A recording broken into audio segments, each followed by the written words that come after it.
the voices in your head. You've put your courage to the test. Laid all your doubts to rest. Your mind is clearer than before. Your heart is full and wanting more. Your future's at the door. Give it all you got. No hesitating. You've been waiting all your life. If you can hear the video, if you can see it, please put your hands up. This is your moment. This is your moment. Time. This is your moment. This is your moment to shine, to shine, to shine. So shine on. And every time you hit the wall, remember you can have it all, even the mighty fall. It's closer than it's ever been, and now it's more than just a win. It's where your life begins, yeah. There's no holding back, no overthinking. You've been reaching all your life. This is your moment. This is your moment in time. This is your moment. This is your moment to shine, to shine, to shine. This is your moment. You got to give it all that you got. Don't hesitate and don't ever stop.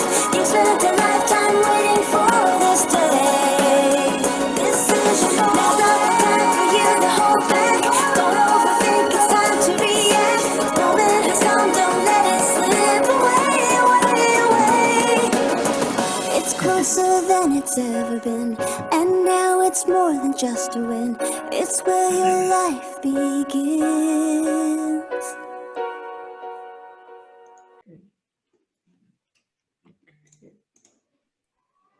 All right, guys, thank you very much indeed. It's already 6 o'clock, so we'll be starting shortly, as many of you are actually joining in. So thank you very much indeed. If you can hear me, if you can see me, just please quick hands up before I introduce Kamran. So thank you everyone for being here today as well. Hugely appreciate, of course. So before I quickly start, Kamran, if I can ask you to put your video quickly for a quick hello from the US before I give you a formal introduction.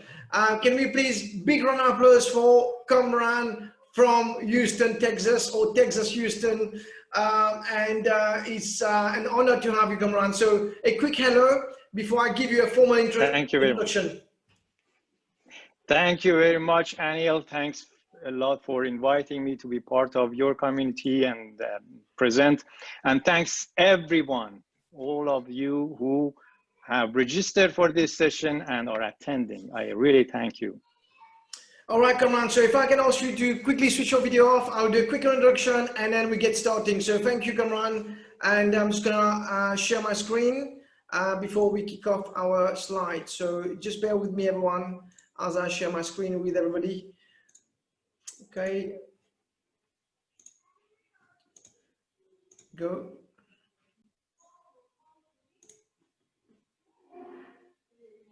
All right, so we're gonna make a start. If you can see my screen, please, and if you can see the slides, if I can have a little hands up, please. Of course, if there's an issue, let me know through WhatsApp or anything like that. I will make sure that you have a great experience with us today. So good morning, good afternoon, good evening. Thank you for being here for this webinar CPD talk on my top 5 strategic ways to maximize your influence and thrive in your project and life. And it's by Dr. Kamran Akbarzadeh, PhD, PMP, and DTM. And we have a 9-hour difference right now, which is absolutely amazing. Where it's morning It's 9 o'clock a.m. in the US for Dr. Kamran. So thank you everyone for joining us today. So quickly, agenda as usual. We'll have a bit of introduction, which I've been doing right now. We'll have a quick survey, part 1 presentation, quick survey again, part 2, and we'll have a bit of discussion. So hopefully we'll have a great session with regard to Q&As and discussion. As always, if you're on the PC, top of your screen is the view option, audio screen, the left hand side of the bottom of your screen. If you need to validate anything, please raise your hand. If you can raise your hand now, please, just to make sure that it's actually working and you can hear me as well. Thank you. You can put your questions on the Q&A tab as we go along. And if you want to leave the webinar, not because you're bored, but just in case, you know, for personal reason, and that's on your right hand side. If you're watching on tablet, then it's all on top or below, whichever the setting is for the tablet. Thank you very much, and there'll be some poll as well, which will be kicking off, and menti.com as usual. So thank you everyone. It's huge thank you to all of you. We've already got 70 of us joining us today. So thank you for being here. We'll issue a certificate attendance for 1 hour plus, and please email me at anil@cpdtalk.com after the event, please. The quicker the better, which obviously I do everything myself, so it's hard work sometimes. So thank you for that. And also thank you for Dr. Kamran for giving back his time, his wisdom. He's wrote a lot of books, which I'm going to share with you shortly. So who I am then, some of you know me, some of you don't. Love construction, love learning, love sharing, love people, and absolutely passionate about giving back. So before we start, it's great to get some context in terms of where you're watching from. So if I can have your name and the country you're watching from, so it could be Anil from Mauritius, Dr. Kamran from USA. So if you can log into menti.com right now, menti.com, and type in the code 8670956. I'm just going to share menti.com here as well, so then you can see it on the screen. So if you can just please log into Menti, and then we can see from where you are. So just bear with me as I put Menti on the screen here, and then we can see where you're from. So if you can just put your first name and which country you are, that'd be fantastic. So I'm just going to share the menti.com with you now. And go to menti.com, right. Okay, so already some of you are already putting in, you will see the screen, and just making sure you've got the screen right there. I'm just going to stop share.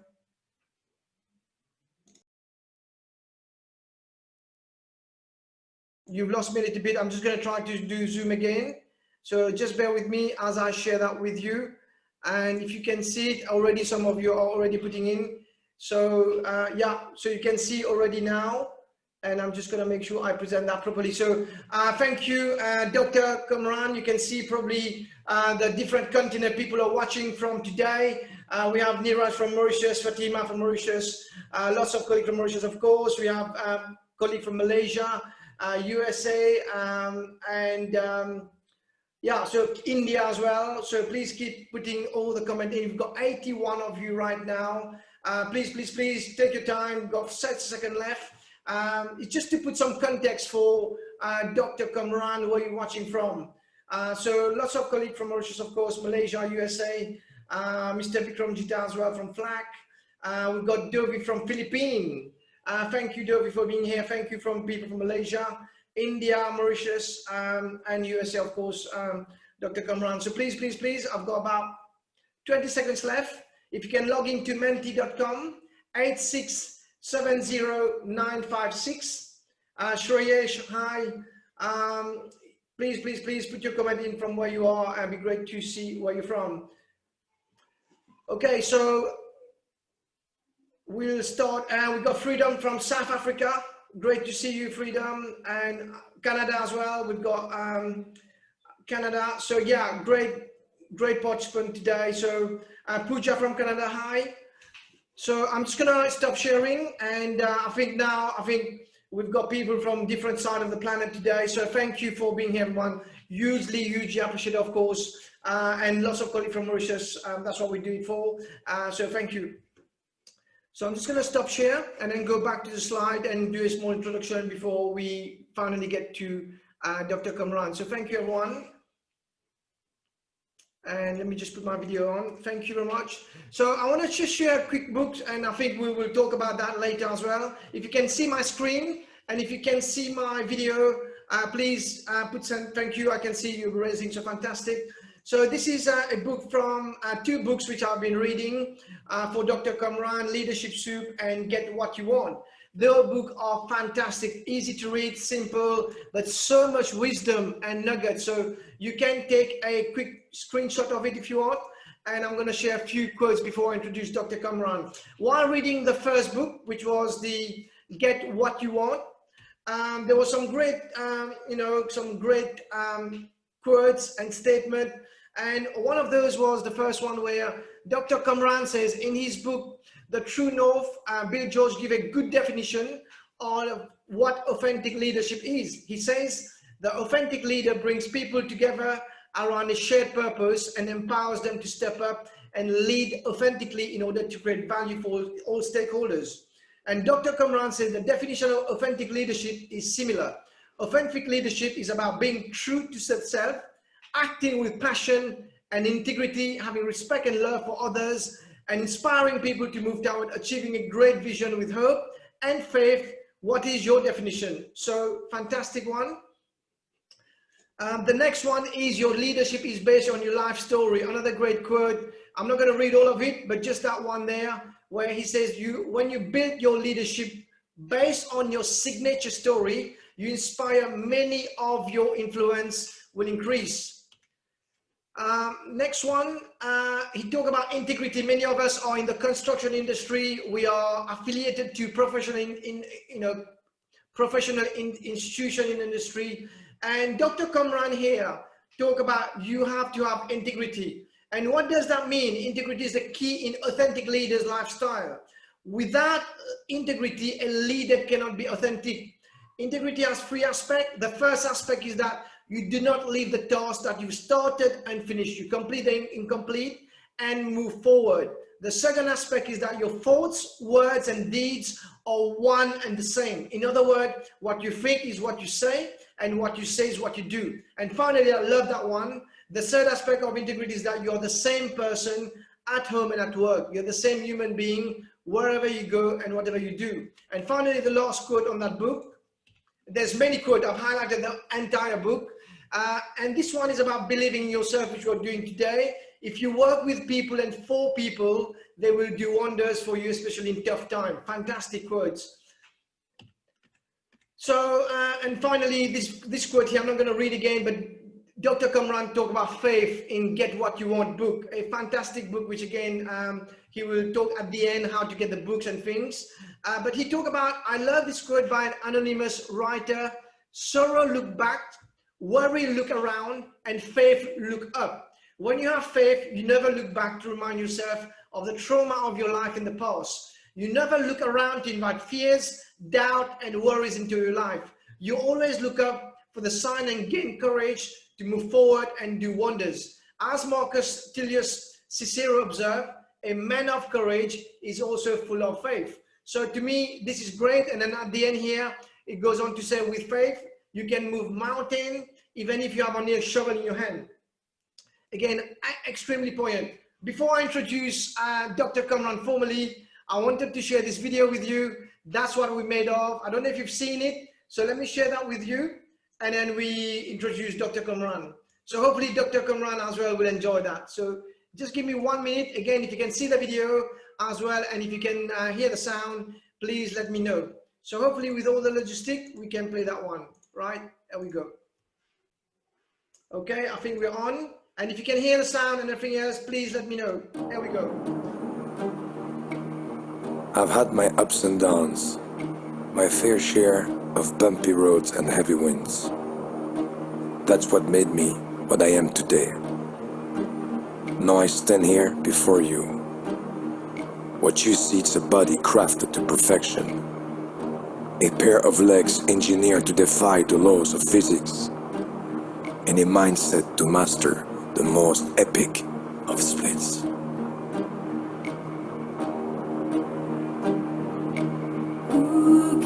can't say where the road goes, where the day flows, only time. And who can say if your love grows as your heart shows, only time. We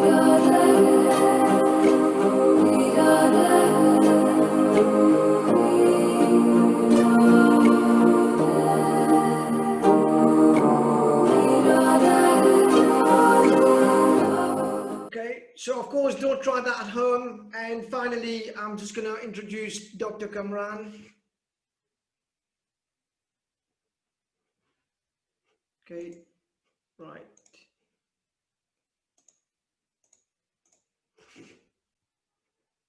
Okay, so just gonna get back to my slide. I do apologize for the delay and making sure we've got that right. Can you hear me and see me, everyone? Please, if you can, and just make sure we've got that. Fantastic. Okay, so finally, here we go, and just bear with us. Fine, right. Hope you've enjoyed the video, and I'm now gonna present Dr. Kamran. So managing your projects should feel right. So Dr. Kamran Akbarzadeh, PMP, is the founder of Dream Achievers Academy and co-director of Project Control Academy. With his Amazon best-selling and international award-winning book, Leadership Soup, Kamran is an internationally recognized leadership and success expert. Fantastic book, I loved it. Again, it's on the website, we'll give you all the details. With years of experience as a project manager and subject matter, and as a successful entrepreneur, Kamran believes that everyone has the potential to achieve what he or she truly wants in life. His desire for adding value to people and helping them grow and achieve their dream and vision motivated him to establish Dream Achievers Academy and write his second book, Get What You Want, which also became an award winner. Kamran's vision is to passionately add value to people around the world and inspire them to realize their potential and fulfill their dream. He's as an inspiring and motivational speaker, seminar leader and coach. Kamran equips his audience with profound tool, technique and solution to hone their skill, increase their influence, get what they want and achieve long-lasting success in their personal and professional lives as a result. Dr. Kamran holds a PhD in chemical engineering, PMP with the Project Management Institute, and distinguished Toastmaster with Toastmaster International. In welcoming Dr. Kamran, and I'm just going to make sure we get back. So Dr. Kamran, if you can hear me, if you can put your video on. Yes, can you hear me and see me? I can, I just want to make sure, if you can, everybody, if you can see Dr. Kamran. A community of great people, and I admire what you're doing, and you're bringing people together and add value to them, and that's what I really love. That's what I advocate in my books, because when we add value to people, those people go become leaders and they can add more value, and that's really what the world needs these days. So let's just quickly get into what we are going to have for today. Top strategic ways to maximize your influence and thrive in your projects and life. But before that, I want to really get a sense of how you are feeling, because you are really using your time. You choose to be part of this session. How are you feeling? Maybe Anil, you can put the poll on. Are you feeling happy right now? Are you feeling confused? It's evening over there, morning here. Are you kind of feeling sleepy or motivated to do something and change your life for the better? What I expect from you today is just to maybe get some point that you can implement right away in your life or at your work. That's my expectation. And I hope that every one of you really takes something that you can apply. But I want to get a sense of how you are feeling right now. Okay, so Dr. Kamran, I'm going to give them all the participants about, we've got 90 participants right now, and we've got 67% of the participants have voted. How are you feeling today? Happy, confused, sleepy, or motivated? I'm gonna give about 15 seconds before I share the result with Dr. Kamran right now. So here we go. 70% of you have voted, and I'm just gonna end polling and share the results. So here we go. Dr. Kamran, 35% say they're happy, 10% confused, 11% sleepy, and 44% motivated. Let's go. Yes, so motivation, and I'm sure that those who are also happy, they're somehow motivated. So we are about 80% positive, which is great. That's what I want. We need some energy and we need enthusiasm for this session. So let's move on. The goal of this session is really, the first thing is to help future-proof your career and thrive in this new decade. Now it's a new decade, but also it's a pandemic going at the same time, and everyone almost in the world is impacted. Some maybe less, some more, but the whole world has been impacted. So we need some sort of guidance for future, what I need to do to make sure I keep up the great work and I can add value to my organization and grow my career and never worried about losing my job. The second objective that I have for this session is to help you avoid the common mistakes that most project professionals make throughout their career. Now, this is not just for project professionals, that could be for anyone who has a job or goes to work or has a career that they want to grow, and we don't want to make some mistakes that many people make. The third objective is to share with you with 5 proven strategies that help you maximize your influence and help you thrive in your projects and in your life. And that's really the heart of this session. And finally, to give you some tools and also some guidance on implementing these strategies so you reap their benefits. So whatever session I present is not just about the presentation, but also about how you can take it to the next level and implement. Okay, so great. Now let's move on.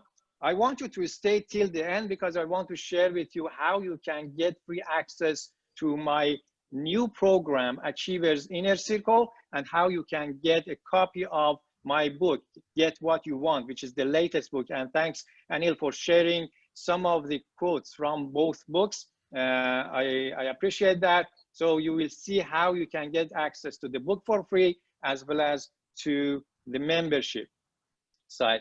Now, Anil has mentioned about my background, so I'm not really going to go through that. My background is engineering, PhD, but then something happened at the workplace that I'm going to share with you this story somewhere in the presentation that really changed the course of my life. I wanted to leave the company, but then I decided not to because I found my passion and purpose. And that's how it led to starting Dream Achievers Academy and to writing books, as well as coaching programs and online trainings and now membership. It's all just because of something that took place. And sometimes the things that happen in our lives are not that bad anyway. So always look for opportunities, even in down times, and that can take you to the next level of success. Okay, so as I said, this is a new decade, 2020, that's the starting point of a new decade. And I remember my wife and I, she has a Project Control Academy, and I have Dream Achievers Academy. We work, we help each other. And at the end of every year, we have a session together called Strategy Session for next year. And we do it every year in December. And this past December, we got together for like 2 days and we said, this is a new decade. So that's a new beginning and we have to have a very successful decade, and we got prepared for it. But what happened in January really was overwhelming, to say the least. I was punched twice in the face just in January, and it was just the beginning of the year. On January 1st, I got a call from my mom, and she called me and said that my niece, my brother's daughter is in coma, and she got one of these meningitis, meaning the virus in brain, and she went into coma. Really no signs, similar to what we hear these days, COVID-19. There is really not much signs of having these issues. She had a little bit of cold, but then she went into coma after a few days of being sick, and it really, every one of us thought she's gone. The doctors really did their best. They put her into sleep, and it took 7 days for her to get back, and now she's on the way to recovery. But those 7 days were really, really hard for us, especially us in US, and we didn't really have much access. We didn't know what to do. We just praying for her health. While we heard the good news that she's now awake, it was January 7th, right? And that night, I felt kind of uncomfortable. And the next day, January 8th, I think it was, that we heard this news about the crash of the airplane in Iran that wanted to go from Iran to Ukraine, and then from Ukraine to Canada. And if you know me, I've lived in Canada for several years. I had great friends there, and we had one of our best friends, the whole family, professors at the university, both of them with 2 daughters, all 4 were on the plane, and they lost their lives. And they had a great life, great research, great achievements, but they had to say goodbye unexpectedly. So that was another punch in my face just on January 8th, with the whole hope that, okay, this is still going to be a great year. But as you know, then in February, March, another wave came, and everyone got impacted with COVID-19, with the virus, and still it's going on. And many people lost their jobs, especially those who were in the service side, meaning serving people like restaurants or airlines, or those who are in service to others. They lost their jobs. But still, many companies have kept their people, although they are reorganizing. And we will see another wave of layoffs coming toward the end of the year. And many companies are working toward it. In the Q4, we will see, and then next year, even more, because this has impacted the economy in the world, and we will see lots of shifts and changes and some new normals as we are talking about it. So unprecedented times, as we all know. But really, the end of it is that as human beings, we cannot really stop or give up. We should be just ready, because every challenge has its own rewards. Every opportunity has its own rewards.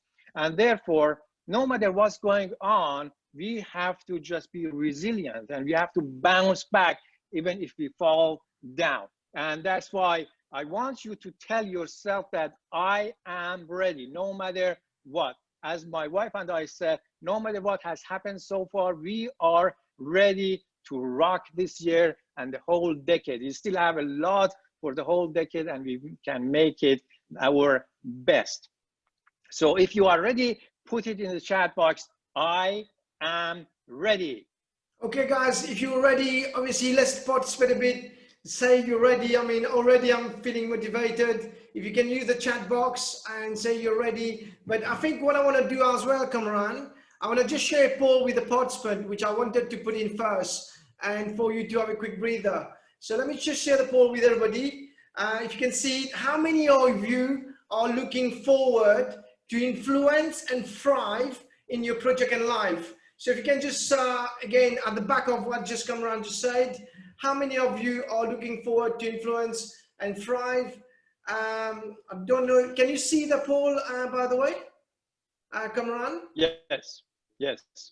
But I don't know if the audience can see it. So let me just, again, share that with everyone. Maybe I have to stop sharing then. I think, yeah. So I don't know if they can see it. No, they can't see it, but let's proceed. Let's proceed, because I think, yeah, I think we have to. Yeah, I'm having a small issue with let's proceed, yeah. Yeah. So if we can get your slide back. Thank you, Kamran. Okay, so can you see it still? Yeah, but we can see the PowerPoint, so you need to go for full screen. Oh, Perfect. Oops. let me see where I am now.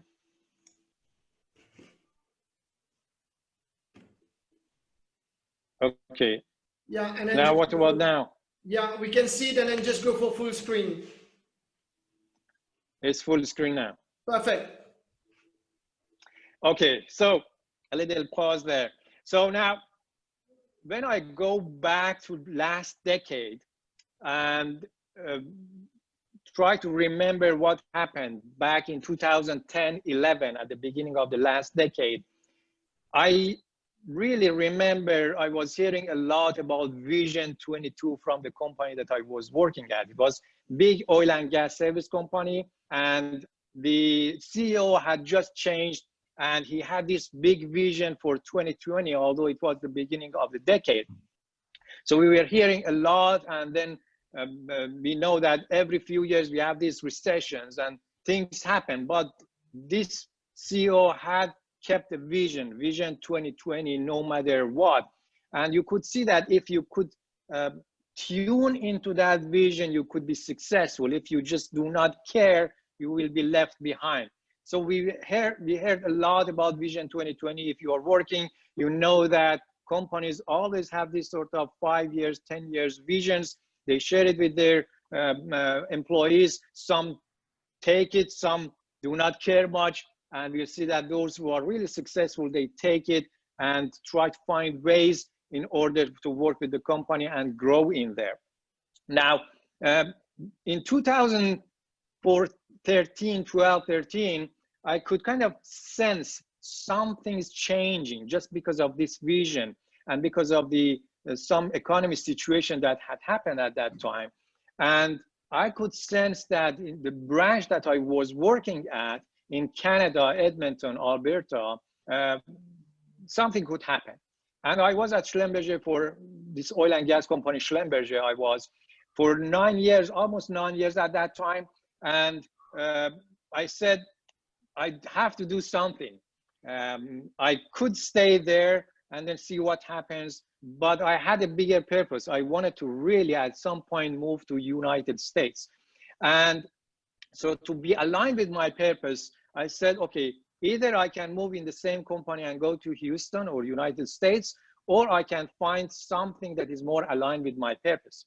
And that's why I said, okay, I've had about 9 years of experience in the service company side. I want to get experience in the operational side, in an owner company side. And that's why I applied for a position at Shell, and I joined Royal Dutch Shell in United States in 2014. Since I could sense something's gonna happen. And really that happened 1 year after. In 2015, Schlumberger closed the location that I was working at, and 50 people were laid off, 50 others were moved to other locations of Schlumberger. So I say that with the economy changes, and let's say, depending on what industry you are, the industry changes, you need to sense, you have to tune yourself in order to see what adjustment you can make to your direction.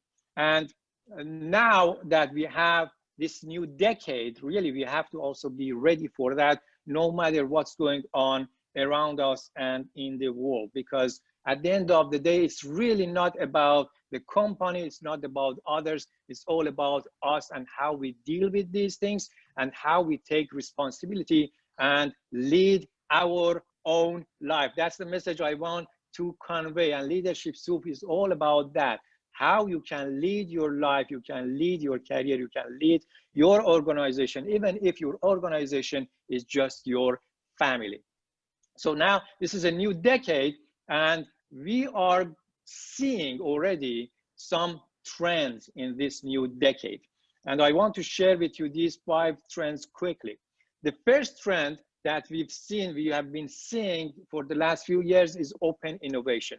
You see the fast speed of technology is coming, and companies really cannot keep up with IP protection. and a lot of things happen at the same time. And therefore, large companies are going toward open innovation, working with universities, working with third parties. We see that companies like Google and Amazon, all of them are also coming into the energy industry in one way or another. So open innovation becomes more important for those businesses who have been there traditionally, and they have to be much more open to innovation through third parties. They cannot keep things to themselves, otherwise they will be left behind. So you will hear, or you're already hearing a lot about open innovation and working with third parties and having your own people, but less number of people internally, but give some money and work with others on research and innovation. That's something that is going to grow even more. The other trend is energy transition. If you've been in the oil and gas industry, you know what's going on. You know also the world now, people are getting more conscious about the global change, the global warming. We see the impacts of these in different ways, fires. We see that in tsunamis, hurricanes here in the Texas side. Many things are happening and the CO2 levels are going up. So all of the companies are committing to energy transition and cleaner energies. So if you are in the oil and gas and you are specialized there, do not just limit yourself to that specialty. Try to learn more about energy transition and how you can really get yourself more skilled there. But as I will say in this presentation, it doesn't really need to be technical, because you may lose in that area if you just focus on the technical side. Yeah. So energy transition, you will hear more and more from companies about this, about net zero carbon, whatever you call it, clean tech technologies, and we will hear from companies more. The other thing that I'm sure in projects you've heard is agile and lean. So companies want to have lean organizations, agile type of projects. You will hear more and more and more about this. Agile is no longer limited to just software. It's going much beyond that. Whether you hear it and you're tired of this word, it's gonna stay for some time. And we've got to we have to use to it, because that can bring some productivity in the way that we do businesses. So be open to agile and lean. And then the fourth thing is the rise of digital. Automation, artificial intelligence, big data, these are real, these are happening, these are going to revolutionize the industries. People may lose their jobs because some of these machines can do that job, but definitely humans cannot be replaced. And therefore you have to just go to the next level and see how you can add value there.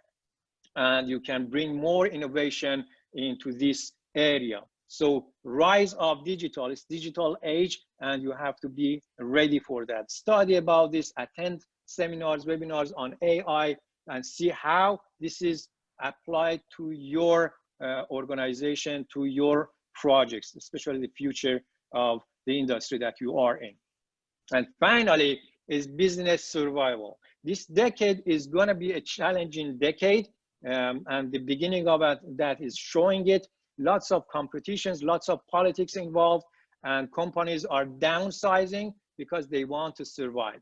And on the other hand, we see some companies are growing very rapidly, which sometimes also dangerous. So be careful in that area. Companies want to survive. That's the whole thing. Companies, businesses want to survive. That's the job of CEOs, the boards of the companies, and then that trickles down. So now that I'm talking about these 5 tactics and strategies, you learn how you can really engage yourself and influence, and therefore thrive in what you are doing. So these are the 5 trends that we see. Maybe, Anil, we can stop here, and maybe we have, if people have any questions, I can answer, and then I can move on. Yeah, so I think we have 1 or 2 questions, and again, guys, if you want to have your question, and I think there was 1 question which I got earlier, which I posted, Kamran, is, let me just try to stop let me ask you to stop so that people can see us as well. Just one sec, and then I'm just going to stop now. Okay, so Kamran, just quick one. There was a question about what inspired you to do your PhD. Where did you get your motivation? There's lots of young people watching you. And how did you do all these books with a busy life in the oil and gas industry? What kind of really kicked off and really triggered you to start your PhD and all the books you've done? It's been amazing. So where did you start with that? Okay, so just quickly, I'm originally from Iran, Persian, and before 2000, year 2000, I was not even outside of the country. I was not outside of Iran, and I was doing my PhD. And the reason I really got my PhD was that I could see myself somehow teaching at the university, teaching others, because I really liked teaching. And that's how I kind of moved from bachelor's of science to master's and then to PhD, just to get to that point that I can work at the university. But you know, when you go higher in your studies, then the number of opportunities for teaching may increase at the universities, but then the job opportunities, number of them goes down because there are not many research institutes. So when I got to the PhD, then I thought, like, okay, so what's next? Should I stay in Iran or should I move out? And my supervisor was very good at this. He used to send people to other universities, and that's how it happened. He told me, wherever you want, just find a professor, I support you. I did that, got to Canada. And when I got to Canada, I felt really I'm now on purpose. Something happened when I got into Canada, because when you get out of your country, you kind of get detached from what's going on in your own back home country, and you see a new world in front of you. And that's how things change. I stayed at the university for, after my PhDs in Iran, I stayed for 2 more years at the University of Calgary. And then in 2005, I said, I don't know, something happened that I didn't want to continue teaching at the university, because I had some experience during my postdoc. So I got a job at Schlumberger, and it was just, I'm going to share that in one of the slides, but something happened that I want to share with you that changed my direction. And that helped me to establish Dream Achievers Academy. I'm going to share the story with you later. And really, this whole Dream Achievers Academy is something that has motivated myself to achieve more than what I think I can do. And that's really true for you as well. If you don't find your passion, you're going to feel stuck at some point in your life. So do your best to find what you're passionate about and bring some of that in your workplace, and you see that you are getting some fuel for moving forward with motivation. Many people have asked me, with your engineering background and PhD, how come you wrote a book on leadership?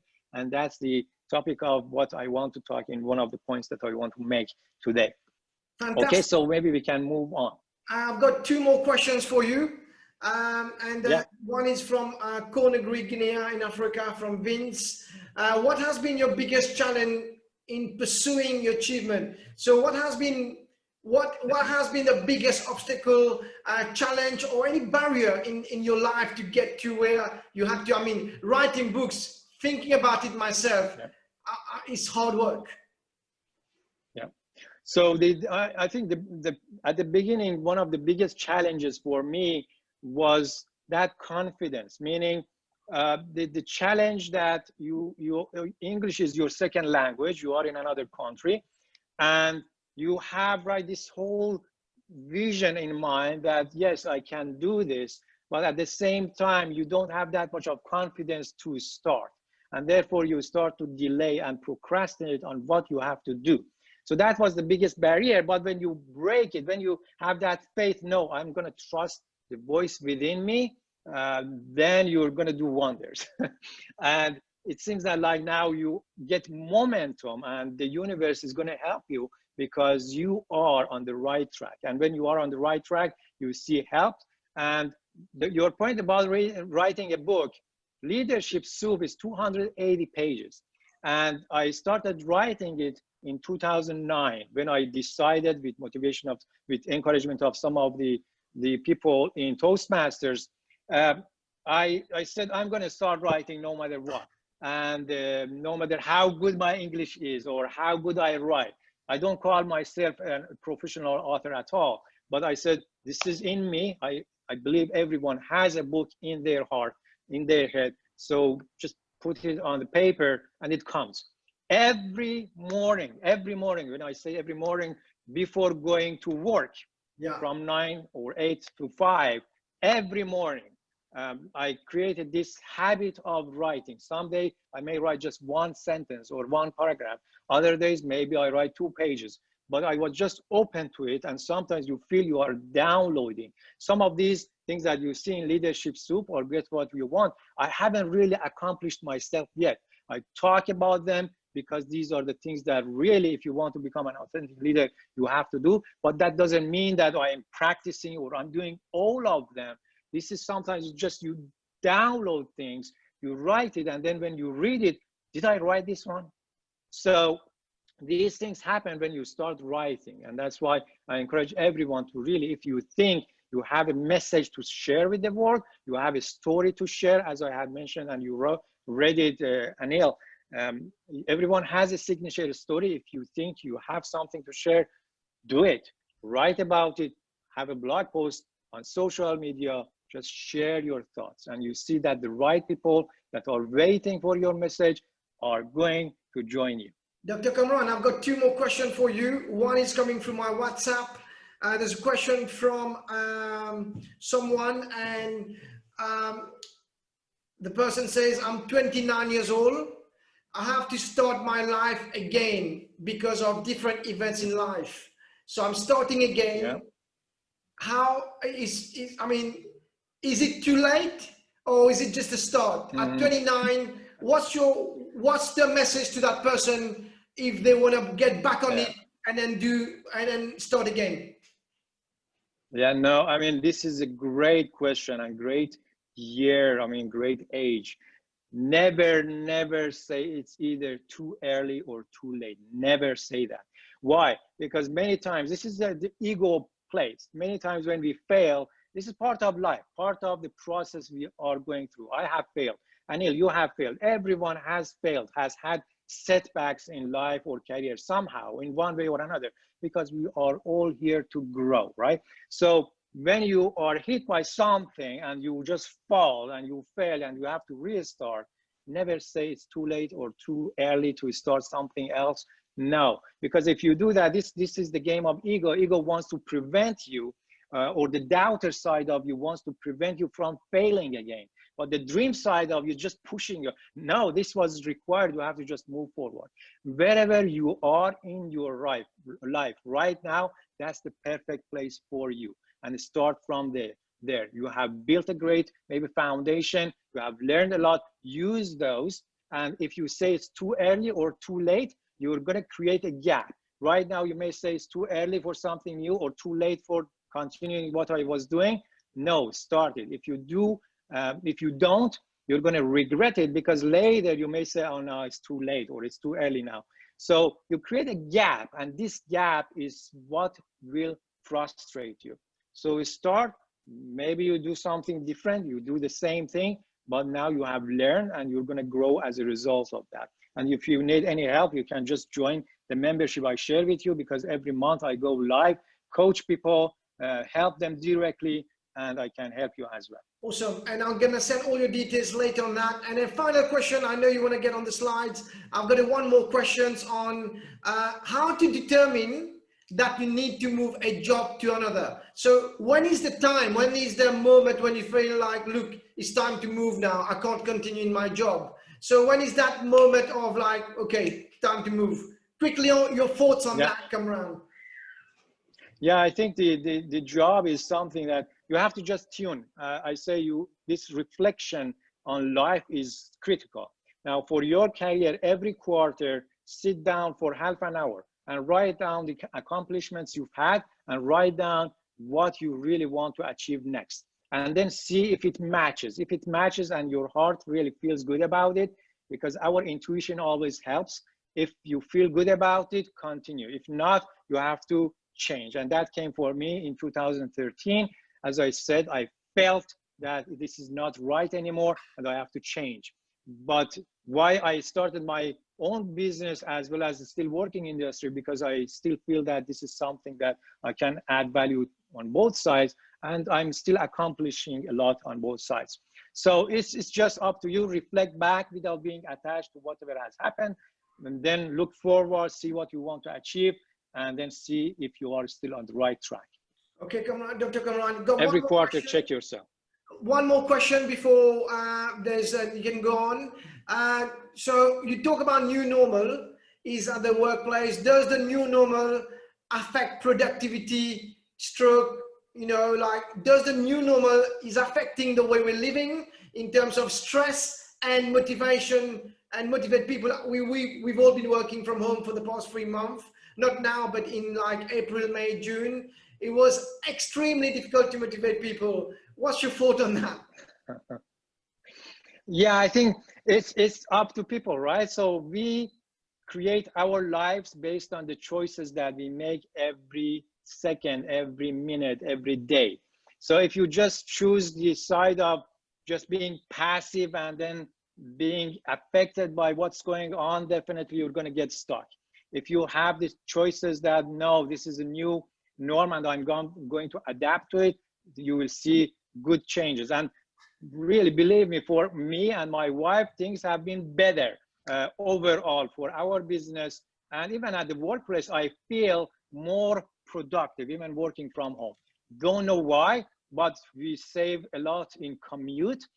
We save a lot in also now being more in relationship with the family, with kids, as well as a place to work and have the quiet time as well. So I'm not demotivated at all. I'm not stressed out at all.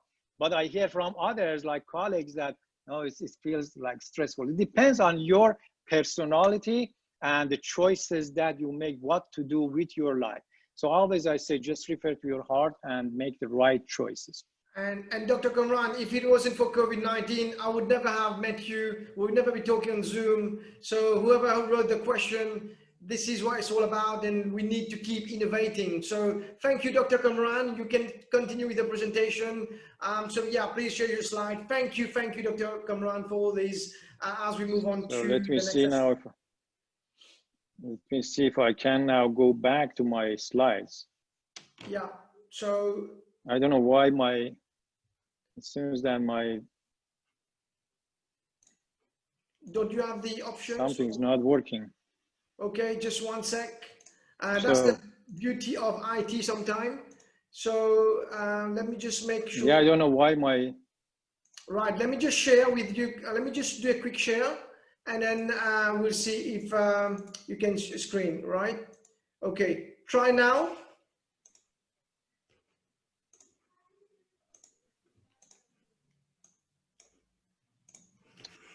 So just bear with us, everybody, as Dr. Kamran looking to share.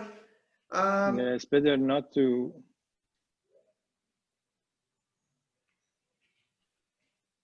Yeah, I still can't see the share screen.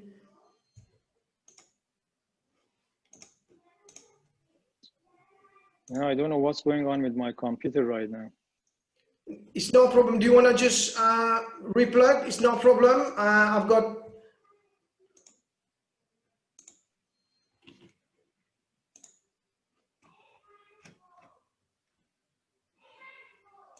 We can just see if I can do this. Yeah. Okay, see, I think I'm back now. So let me just That's go the benefit. here.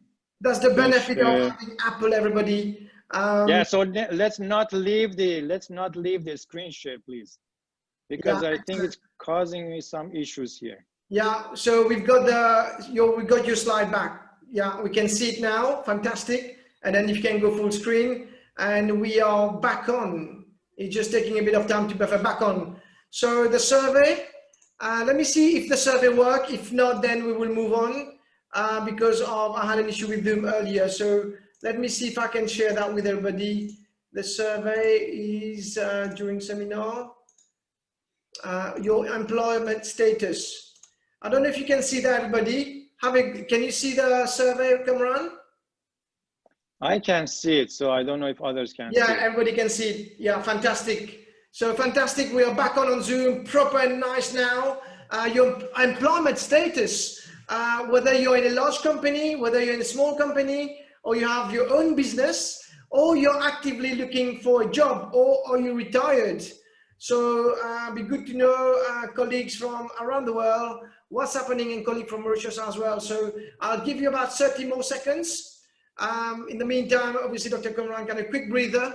Yeah, so we've got 20 seconds already.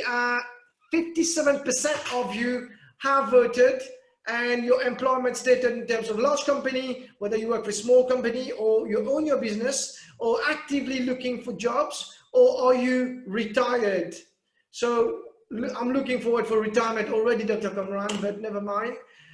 So I'm just going to stop now and share the result with all of you now. So large company, 57%, small company, 24%, owning business is 10%. So you got 10% of businessmen or women, and actively looking for job, a mere 4%. So wow, that's great stats. 4% Yes, of retired colleagues. So all yours there, Dr. Kamran. very good. So we have a very good distribution here. Large company, small company, owning business, and some people looking for a job. Now, let me share with you this. Expect this, whether you're working in a large company or small company, or even have your own business, or even you're looking for a job, expect this. Vision 2030. This is new decade, and you're going to see that in one shape or another, maybe 5-year vision or 10-year vision, whatever it is, expect it. And my question to you is, how are you going to help your company fulfill its vision? Because when companies come up with this, they expect employees to adapt to it and go with it, run with it. And if someone stays behind, then maybe they will be laid off. So if you want to find a job, please go to the company website and review the values, the vision that they have, the mission that they have, and take them and use that in your interview. Because when they know that you know about the company and you care, you have a much better chance. If you work in a large company or a smaller company, see what the vision is, what the expectations are, and then align yourself with those. And if you have your own business, again, study your clients and then see what vision they have. So make sure, this is new decade, unprecedented times, and the more you are prepared when you are dealing with your stakeholders, the better. So in order to now convey my message on this, I want to share with you this plot. Since I'm an engineer, I like frameworks and I like analysis things. So I'm analyzing the technical skills with non-technical skills. Many people in their jobs, especially when they want to move to another country or another company, they feel that they're not technically fit yet, or they need to work on their competency, and they just say, okay, I need to work more on my technical skills. Now, let's say your technical skill score is 7, right, out of 10. You're technically fit, set, but you really haven't worked a lot on your non-technical skills. And we see that firsthand. Whenever we have a technical webinar for our audience, in project controls, project management, a lot of people show up. When we have a non-technical presentation, success and work and career, everyone thinks that they know it all, and less number of people attend. Maybe you have seen that in this webinar as well. When we have a technical presentation, more people attend. When you have non-technical, less people attend. It's just the human nature that we think we are really know a lot on human behavior, on leadership, on communication, but we do not know much on the technical. And that's why we just study or take courses and all of this, and companies normally support the technical side. So if your technical skill rate is 7 and your influence, let's say, is 1, your influence rate is a multiplication of these two. 7 multiplied by 1 is 7. Out of 100, it's 7% influence rate. Now, let's say you work really hard for the next year, and you go from 7 to 9, and you really become now a subject matter expert in your technical area, but you don't really work much on other skills, and you are in your own silo, and you say, I know it all in my area, and I don't bother with any other thing, with business, with the vision, with my management, what they want. So you don't really work much on other skills. So your influence rate goes from 7 to 9%. That's how it changes, but you've spent a lot to really take your skills to that next level, technical skills. Now, let's say you don't really do much on the technical side, but you work just 1 point, right? You just go from 1 to 2 in the non-technical side. Your influence rate goes from 7% to 14%. You see, working a little bit on your non-technical side really does wonders. And this is really for those who are in technical side, but they think that they haven't done enough, and they just go on and go on and go on without realizing that they need to really work on their non-technical side. Now, if you now keep that at 2% or 2 for your non-technical side, and then go to our 9 again, back to 9 on your technical side, from 7 to 9, then your influence rate becomes now 18%. But now if you work on your non-technical side, go from 2 to 4, means you work on it, you interact with people, you go to Toastmasters and enhance your communication skills, your presentation skills, your persuasion skills, your interaction with people. You just take it from 2 to 4. You're technical, you do not focus a lot, you just keep what you're having, you just update yourself. Then your influence rate goes to 28%. So you see the difference that it really makes. And if I work a bit even more, going from 4 to 6 now on my technical side, I get to 40% influence rate. So the point here is that the influence rate it has to do with both technical and non-technical. Many people lose the sight of the y-axis and just focus on the x-axis, and that's how their success level, their influence level is limited. And I don't want you to really make this mistake that many professionals make. Many engineers make it, many scientists are making this mistake, many project managers are making this mistake. Although we know that leadership, communication is really one of those big skills that project managers they have to have, but they get stuck in some technical areas. So now the next question for you, even you don't need to put it on the poll, you can just put it in the chat box, or we have it right now here. Just let me know, based on this, what is your score for technical side, on the non-technical side at the moment? Be authentic, be honest to yourself, because I don't see who you are here. It's just something that you can check yourself against. Yeah. What is your technical, non-technical, multiply together, and then see what your influence rate is. Okay, so thank you, Dr. Kamran. What is your estimate influence rate? What is your estimated influence rate? Is it less than 20%, 20 to 40%, 40 to 60%, or 60 to 80%? So what is your estimate influence rate, or estimated, should I say? Already 55% of you have voted. We have around 110 of you watching us right now. So thank you for being here. Really enjoying at the moment, but what is your estimated influence rate? Less than 20%, 20% to 40%, or 40% to 60%, 60% to 80%, or above 80%. So I'm just going to end polling, and 60% of you have voted. So let me just share the result, and here we go, Dr. Kamran. So less than 20% is 24%, between 20 to 40%, 24% again, 40 to 60%, 35%, 60 to 80, 15%, and just above 82%. What's your thoughts on that, Dr. Kamran? So great. I think this is a really good response, and you can also see some sort of a curve there or plot there. So almost 50% of our audience here, those who have voted, are below 40%. And then about 35% between 40 and 60%. This is a great thing, meaning that we can really work toward both sides. Now you say, what if my technical skills is low and non-technical is really high? Then yes, you have to really also, if you are in the technical industry or you're managing technical people, you need to also learn a little bit on technical side so people can engage with you. So you increase your influence toward those people as well.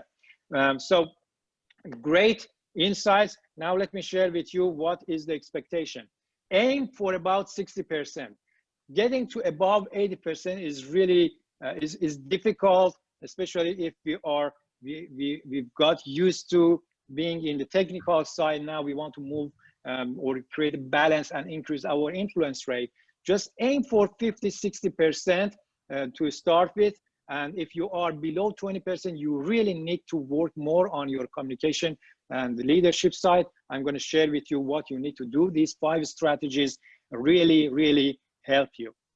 So the influence accelerator, as I observed among people, engineers, scientists, physicists, project control professionals, those who really are in planning, scheduling, cost control, these people that normally report to a project manager, these are more like technical areas. And sometimes I say, oh, no, I don't want to become a manager, or no, I don't want to become a lead in this project, or I don't want to manage this project. This means that your influence is low. You just give me the work, I do the work.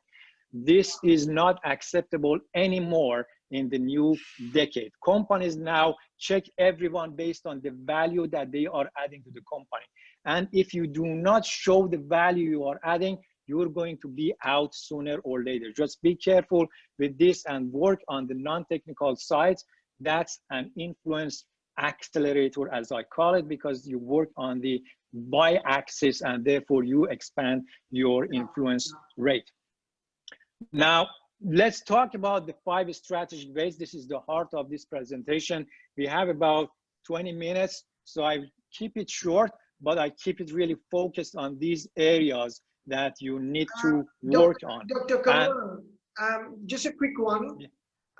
Would you mind, someone have just said, you know, the 5 trends of the coming decade, you know, where you had the, you know, the 5 trends. Would you mind just go through that quickly? Because there has been few people who really want to, are really passionate about looking at that. So would you mind get to the slide, please, for the 5 trends? Yeah, and then I share with you later a PDF, like kind of ebook that I wrote on this topic that I share with you. You can send it. Those 5 trends are also there. But the top 5 trends, the first one is open innovation. You will hear more. You have seen some open innovation. Companies cannot protect IPs anymore because it's very fast-paced world, especially in the digital area, and you need to just work with others. So companies start looking out, not really much in. They use their power and their people to connect them with the outside world. So open innovation is one of these things. The other is the rise of digital. You hear a lot about AI. You hear a lot about the big data. All of this, the use of software in order to have forecasts and automate things.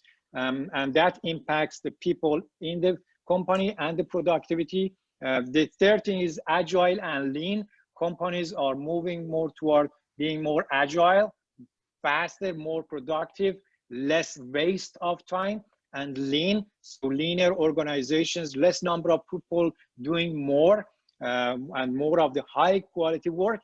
And then what else did we have? And then we have the survival of the business, because businesses are impacted already, will be impacted more. And that's why, since business has to survive, therefore some people may lose just their jobs. And that's why you have to connect with the vision of the organization. So these are the 4. And the 5th trend, I don't recall at the top of my head right now. If someone remembers, or Anil, you have wrote it down, just please let me know. No problem.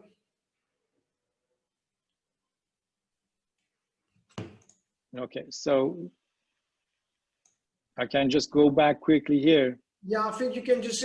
Yeah, so it's energy transition. The fifth one is energy transition, and this is more related to oil and gas companies, but many other companies also have started this because people are getting more conscious, more aware, and we need to care about the environment, about the world, and the companies that are specifically in the oil and gas side are going to be hugely impacted if they don't do anything. So this is another trend. You will hear a lot about this more and more this decade and even next decade. So now let's just, if there is no other question, let's just move to the top 5 strategic ways. Anil, if there is anything you want to ask or share before I continue. There's 2 questions coming up. There's one question on the WhatsApp, which I've just received from a young professional. I have a question in terms of coping with work colleagues at work. Any advice for adaptation? So, young people joining in the industry, or it could be anybody, it could be a senior professional or senior practitioner. When they're working in an environment with staff, how do they adapt to get welcomed by others? So I see that we are now seeing a transition, right, between millennials and other generations. And sometimes we think that this younger generation, they do not know, but really these guys are smart and they know a lot, especially on the digital side. And as we see it in big companies, they're really targeting younger audience, younger generation for this rise of digital. And they're hiring more from this generation. And the more senior people are there to mentor. Now, mentoring not really maybe on the technical skills, but mentoring them and coaching them on behavior, because we know that there is some behavior difference. Maybe they're not much connected, although they know a lot. So we want that sort of engagement between the senior people, like more senior generation versus the younger generation. And that could result in some conflicts. And therefore, really, what is critical here for you to be successful there is just to be open. Be open and be a teachable person. Be teachable. That's what John Maxwell puts it. He says everyone needs to be teachable. Like you should be open to learning from anyone. This way you can create bond between yourself and no matter who else, anyone else. And that way they will be open to learn from you, and you build relationships, and do not really try to argue if you have that attitude. Don't get frustrated with younger people because they can add value when they understand what's going on. So that's my advice in that area. Be open and be patient, and that will pay off overall. Again, everything really goes back to you and our own attitude toward others. And others are mirrors for us. I've got one more question. I think you've already seen that, and I've read that on your book as well. But it's just a kind of a question which we've heard before. But coming from an anonymous attendee, what is the difference between a leader and a manager? With you being an author, having written so much book and wisdom, I'm sure there's a new version of it. So I'd love to hear from you. What's the difference between a leader and a manager? Yeah, so I've written several reasons or several differences between leader and manager in Leadership Soup book. But I think one of the things is that that I always point out a couple of things. One is managers, as the name shows, right? Managers try to manage. They tell people that this is what we have to achieve and we have to make sure we achieve it. And they chase people just to make sure they do it. So they want just to control. They're in the control side. They have to make sure they control, they manage, and that's what we have managers or people management or management by objectives. This is more like managers attitude, and some companies are like that, manager mindset, that we have to have managers to manage people. But the thing is that we cannot really manage people. We cannot control people. People react to it, they respond to it differently, they may leave the company. So what really would work is having that mindset of leadership. One is that you lead, but sometimes you lead from behind, sometimes you lead from front, you point to people toward directions. And one of the important things in the leadership side versus management is that you really empower people to take lead. You empower people to take lead. You build leaders as a leader, as a good leader. Now, some managers are great leaders, no doubt about it. But if you have that mindset of management, you just want to control and make sure things move the way that the business wants it. But sometimes it's not the case, especially in challenging times. Leaders are the ones that are very successful. And what we can see also is that, and I've seen this one firsthand, managers normally do not listen well, right? So if you talk to them, they just, no. So they just want to just have their own words and follow me, do this, what I say. But leaders do their best to understand people. They understand people. And that's why they listen to understand people. And that's why you see in leadership soup, the first letter of leadership is L. And that's the critical component of authentic leadership, listening. You have to listen to people effectively in order to become great leaders. So there are several areas that I mentioned in the book, but these are the ones that come to my mind. Thank you, Dr. Kamran. Thank you very much indeed. Okay, so now let's move quickly to the 5 strategic ways. Now you learned about why influence is important, why we need to work on the non-technical side. And these are 5 strategic ways that you can do that and maximize your influence using these influence accelerators. The first one is communication. I already mentioned that. Communicate effectively. If you don't do, you will be left behind or you will fail. Now, many times I say failure is good, but if it's related to communication, you have to make sure you boost that communication skill, or otherwise you're going to be hit badly later. So what I remember, as I said at the beginning, I will share with you this story. In 2005, when I joined Schlumberger, it was just the first job for me outside of university.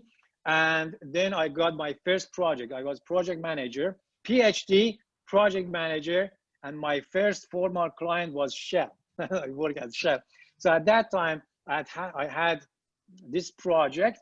I knew kind of the background of it, but I was not really good in communication. I care about people, but I was not really good about communicating the expectations, understanding my client, my stakeholders. So what I did, I set up the experiment. I talked to the team. This is what we're going to do. This is what the client wants. This is the way it is. But I did not communicate what ifs with the client. If this happens, what we should do, things like that. So we did the test, and then I wrote the report. I showed it to one of the colleagues, but I did not communicate also even with my manager. I showed it to a colleague, and I submitted the report to the client, and the client was not happy with the report, was not happy with the results, and they just sent an email to the center manager of the company complaining about the results and why you did that and why you didn't wait longer for the results to be better, all of this. And I said, I mean, this is the quote that we gave them, and these are the results based on that. But they said, no, you have to tell us if something is not great or it's not as expected. You have to give us a call, and we talk. So this really brought my center manager to the boardroom, and I was there with like 10, 15 other project managers, and he just started bombarding me with some blame and then said, This is not the way that we do this business. Why did you do that? And I was there just in the company for 4 months. So he started blaming me and I could not stop. I just blamed him back. And I got emotional and left the room. And then my manager came and we talked, but I was really demotivated. I wanted to leave the company. Wow. And that really, as I said, there was a message there that brought me to these questions to ask about. Really, I studied all these years to get my PhD and then joined this company. And now I'm helping them to make money. And now I'm this point to be blamed for this. And this is my first project. So this really brought me to that point that what am I passionate about? Is this really something that I want to do for the rest of my life? To get stuck in chemical engineering, doing this sort of job? The answer was no. This is what I got from my heart. And then I said, I want to leave this company to find my purpose. But I think when I started really reflecting back and why I got my PhD and what I want to do with my life, I said, I have to connect with my passion. And maybe this is also in me to do something about my communication skills, because that's the feedback I got from people. You maybe did not communicate properly. And that's why I joined Toastmasters few months after that incident. And I wanted to develop my communication skills. And that really helped me. And if you don't know about Toastmasters, just go check it out. It's a global organization, toastmasters.org. And if there is a club near you, go and join them, because that really helps a lot. So communication is really, really key with stakeholders, with clients, with internally, with management, with your team. And if we do not work on it, we're gonna lose. So to have a assignment for yourself, see how you can improve your communication skills at work and in life. Just think about it and what you can do about that at the workplace. Yeah, thank you. The second one, the second strategic way is, you know, I've written a book on leadership. So lead the way. Now, many people think that when we talk about leadership, you have to be a manager, meaning, okay, you have to have a role and people have to report to you. No, that's not what I mean. Lead the way, meaning lead even without any title. Lead your own life. Be in the driver's seat of your life. Don't let others to make a decision for you. If you think that you have to initiate something, if you learn something today and you say, oh, my team maybe needs this, or maybe I have to prepare a presentation for them on leadership. This is leadership. You initiate something without someone telling you what to do. That's why companies need leaders now. They need true leaders that they can initiate and they can just take things on themselves. And that's why many companies you may hear, we want entrepreneurs mindset, meaning you initiate something, you tell us what to do sometimes. Yeah, some managers may not be open to it because they're managers. If you feel that your manager is the barrier and you cannot really grow, you cannot lead, then it's maybe time to look for another position somewhere else or another part of your organization. When you start looking for it, you will find ways. So Toastmasters, again, really, I built my leadership skills when I felt that I don't really want to pursue management. I don't want to become a manager to control people. I want to become a leader so people can be influenced, they can follow, I can empower them, they can empower me. And that's why I joined Toastmasters, became the president of the club I was. Then I became the area governor. Then I became division governor. And this really helped me to build those skills. And once I was presenting on my leadership philosophy called Leadership Soup to about 30, 40 people in Toastmasters, they really were excited to say, you have to start writing about this. And I had in mind to start someday writing a book, but they encouraged me to start writing, and that became that book, Leadership Soup. I wrote it in 1 year, as I said, every day doing it until I finished it and published it after editing it with a professional editor. When you read the book, you know that it's written really with a good flow, simple, and you can apply it in various parts of your life and your job. So lead the way. John Maxwell says there is always a lid on your leadership. If you say, I cannot do it, it means that now you have hit the lid.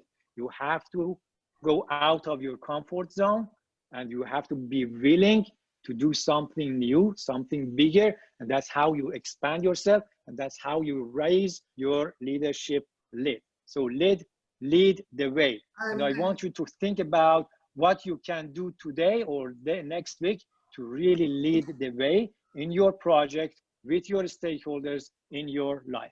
And Dr. Kamran, just a quick one on the lead the way. You talked about when you led the way, it was about, writing books and, writing articles. I normally advise a lot of youngsters to start writing blogs to really get their thoughts out, to really stand out of the crowd. What's your thought on that? Like, LinkedIn, use blog. So there's lots of young people watching. Why they need to start writing things and get them stand out by employer and employees? Yeah, perfect question, Anil.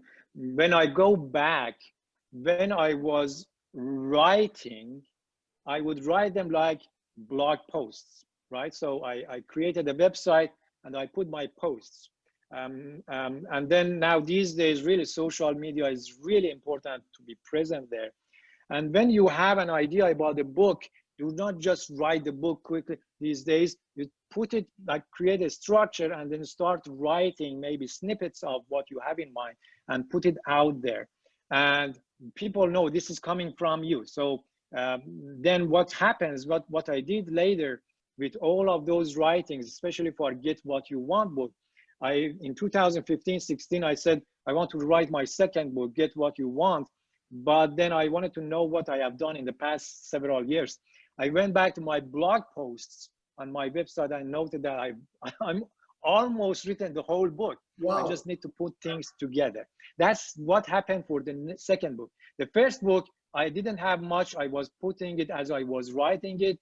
I was on ease-in articles. If you go to ease-in articles, you'll see some of the parts of my leadership book there because I put them there.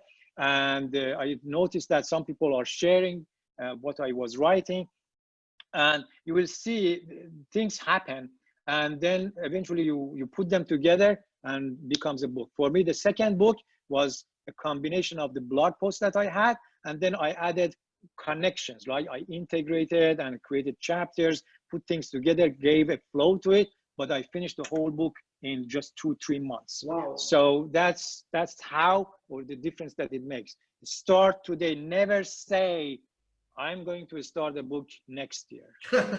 Just start now. Just say now. And the first chapter of Get What You Want is what? If not now, then never. Yeah, excellent. So if not now, then when?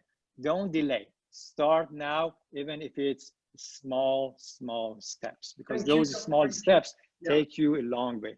Okay, so, and that's really brings me to this third point, which is a great point that you mentioned, right? So taking small steps, implement for impact. Implement for impact. Many times you see people who say, I am too busy, I have a lot of work. But when you say, okay, what have you done? How much value have you added? At the end of the year, your manager asks you, what impact have you made? And you just share here and then, you haven't written them. You're not that confident about what value you have added. Sometimes you may get like angry or anxious, but always write down what you want to implement, why you want to do that, what value it's going to add to your company, to your project, and always have this mindset of implementation. Okay, so today, Kamran, you shared this. What did I learn? Write that down. Even if it's 1 point or 2 point or 3 point, just write it down and say, I'm going to do something about this, implement this one, either in my own life or in my workplace. And that's what I did back in 2008, I think. When I got to Toastmaster, I really loved it. I had now leadership, some skills. I had communication skills. I didn't leave the company because I thought I can add value. So what I did, whatever I had learned in coaching from my mentors, what I had learned in Toastmasters, I took it, I talked to center manager. I said, Toastmasters is a great organization. Can we bring that into our company? I said, I have my PMP. I know the project managers are here. Some of them are not aware of what PMP is. Can I talk to them about PMP? Maybe they can apply for it. And he said, that's great. And he arranged those things. People came, we talked about Toastmasters, we talked about PMP, professional certificate. Later, with one of coworkers that she kind of got inspired with what I was doing, she said, let's do a think tank and have people to have innovative ideas. And we did that for the managers to make decision about what projects to fund, these sort of things, the small things that you can start with your manager. If your manager doesn't listen, just go to someone else. To go to talk another manager, talk to the center manager, talk to director, whatever. Just try to implement what you learn for an impact, and always have this sort of, what is the business case? You want $2,000 for what? To do this Toastmaster meeting, whatever, right? Have the reasons, what the business case is, what value it can add, and the management, if they're really good leaders, they're open to that. So I have a lot of examples here, but we don't really have much time. Just again, go back to your notes and say, what can I implement out of this session? And remember, action only is not enough. You just say, okay, I want to take this and I want to do this, but you know that it's not just by one time. Sometimes you need to have consistency. So I always said, you have to believe in what you are doing, or the goal that you want to set for yourself or your team. You have to have clarity about what you're going to do, and you have to have discipline. You have to have all of these, A, B, C, D, together in order to achieve great things. Okay, so that was the third one. You know, Dr. Kamran, we've got about 20 minutes left. So 25 minutes left for the participant to know as well. We're already 1 hour and 30 minutes. Thank you for that, Dr. Kamran. I'm learning so much, and I'm sure. Can we have also a big round of applause for Dr. Kamran, everybody, for already 1 hour and 30 minutes. So thank you for that. And we've got about 25 minutes to 20 minutes to conclude, yeah?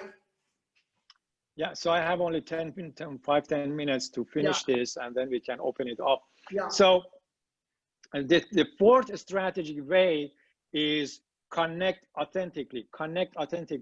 So it's not just about doing everything and say, oh, I've taken action, but you do not really care much. So take care of your clients and connect with them authentically. What I mean by connection, just go to networking events, but do not just go and sit there without doing anything. Network with others. These days, everything is virtual. You still can network. Here, right now, you are chatting, you know some names, so connect with them authentically. Call your clients, stakeholders, have a session with them and listen to them, connect with them. When you listen to them, you show that you care, and then it changes also their attitude. Some people say my stakeholder is really tough, and no matter what I do, they don't appreciate. I think it's because we do not connect with them well, and they have had experiences. They've had bad experiences with others. So they have created this wall, and they want just to show that they're tough, but they really want good quality work. They want connection, they want relationship.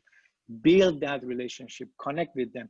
Just send them an email, or on the call, just say, how can I add value to you? How can I serve you better? I did this wrong really when I was in Schlumberger in Canada. I did that very well.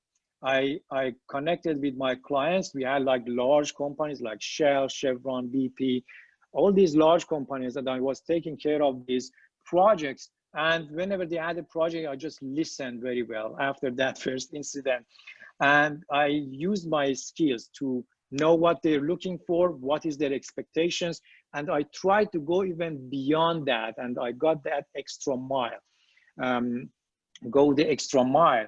And that really made me to build strong relationships. And when I was ready to move out of the company I was working at to an operating company, I just needed to send email.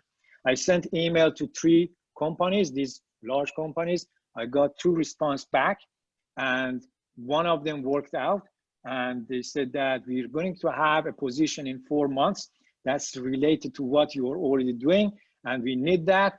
You're welcome to join. That happened. A few months later, they had the post. I applied online.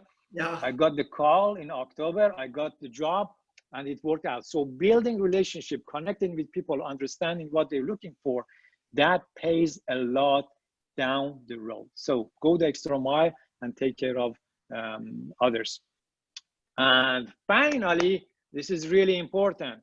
Keep yourself up to date. Keep yourself up to date, because as I said, companies have these visions.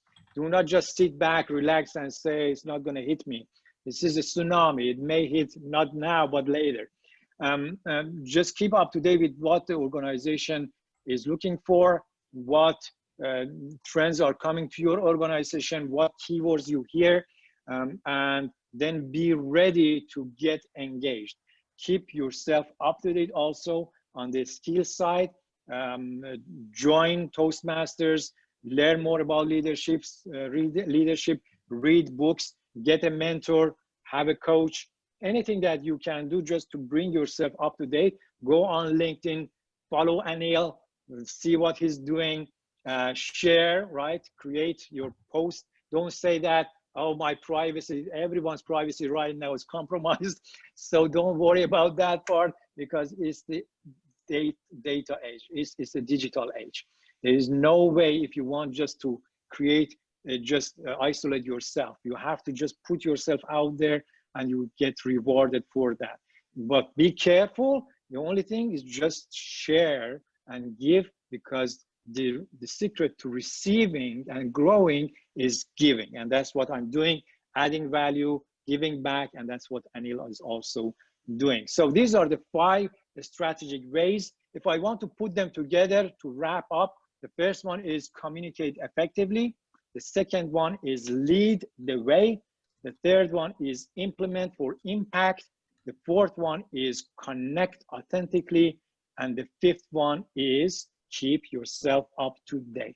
And you see what we get. I'm a fan of acronyms. Why? Because we remember very well. Wow. It's a click. Click your way to success. So that's the wrap up. Remember, click, and remember to find an assignment for yourself or come up with a task to start implementing right away, or plan it for the next week, the next month or so. Okay, so I skipped this one. The last thing I want to share.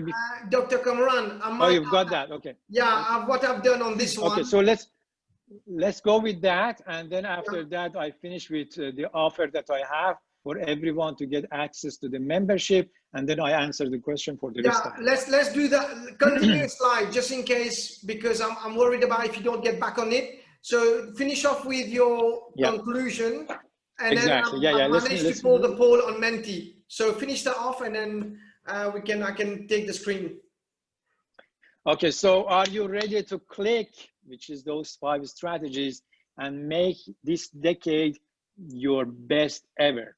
Now, I'm not talking about this year, but next year and the years to come. You have to really accelerate your influence, and these click strategies can help you. And I want to help you engineer your best future in a practical way. And that's why I created this Achievers Inner Circle. That's a membership site that I created as a new program to help people out to engineer their future and live a more fulfilled life and have a more fulfilled career.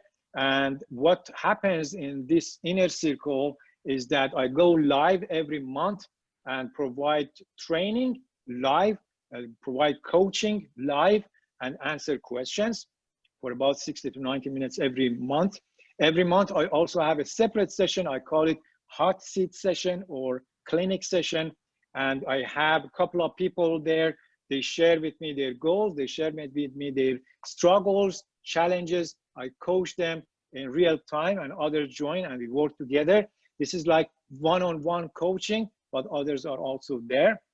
We have 2 core lessons every month from me, similar to these lessons, but they're short, like 5-minute to 10-minute lessons that you get every month. Access to tools and resources that set you up for greater levels of success, like my weekly schedule or my vision sort of map. These sort of things I share with the members. 1 monthly challenge invite similar to this. I share, okay, this is the strategy, this is the challenge for this month. Who is going to take the challenge? And you have 1 month or 1 week, whatever we come up with, you are invited to take the challenge and then you report your results. That's the challenge invite, replay of all the sessions, and personal support that I have via the community page. Now, normally, this is the amount that I charge, $97 per month for being a member and have access to all of my trainings and the coaching sessions. I have currently reduced it to $37 Wow. because that's a new Awesome. program. And you can find the link over there, AIC, right?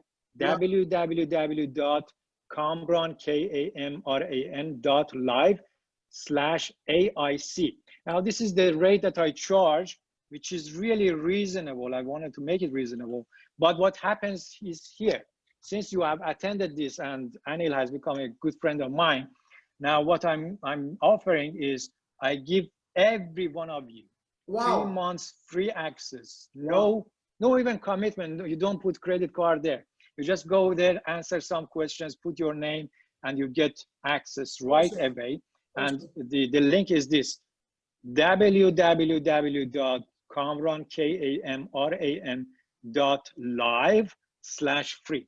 So just go there and you will see the same what I deliver. Just put your name there. And what I'm adding to this is my book as well. So the Get What You Want So book, you get a digital copy of this book. Dr. Kamran, just quick one. So you're going to give the participant a free book as well? Yes. Yeah. So as soon as you go to this link, free, you put your information, you register for the membership, you see the book also in the dashboard when you log in. So you see the book, you download the book in PDF, even if later you don't continue your membership with $37 per month, it's fine. You keep the book, you have learned something, you maybe got some coaching from me, and hopefully that helps you to start next year on a really high note. Okay, so that's what I had to share today. If there is any question, please let me know. Okay, so I've got one question. So if I can just stop sharing there, and I'm just gonna make sure. So I'm gonna share with everybody the menti.com, and I just want to make sure before we take them, we've got about 10 minutes left, and I'm gonna share that with everybody. So everyone, if you can go, if Kamran, if you can see my Menti, and if you go on, I can, yes. 9054910. So if you go to menti.com and rate yourself, so I'm just going to type in as well myself, menti.com, and type in 9054910. And then if you can just rate yourself there. Never done it before. I've just done it ad hoc, and I hope it works. So I'm just going to type in 9054910, and I'm going to submit now, and I'm going to rate myself. So again, if you can do that. And be honest, really, be honest with yourself. This is your current level on each one of these, and what you can do to check yourself against that influence rate. Add these together, divide it by 5, add your scores, and then you get your score and then compare it with what you had before. Yeah, so I've already done it myself. Communicate effectively, I've rated myself out of 10. Lead the way, I've also rated myself out of 10. Implement for impact, again, I've rated myself. Connect authentically, I've rated myself. Again, it's about being honest, being truthful to all of us, and keep yourself up to date.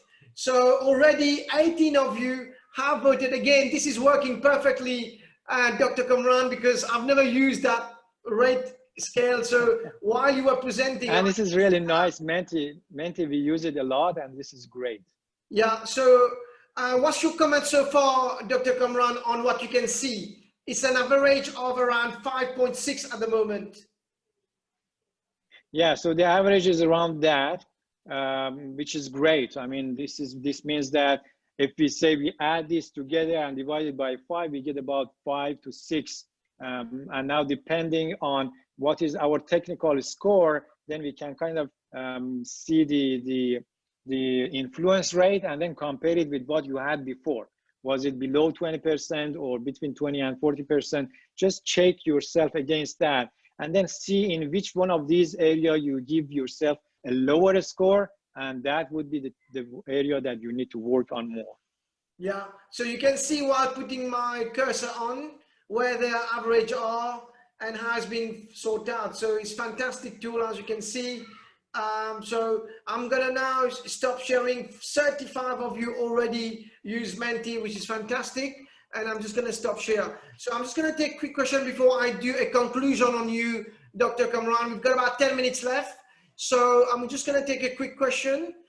There's a question from Anonymous. How do you motivate yourself if you're working in a toxic environment? Quite a big statement, that one.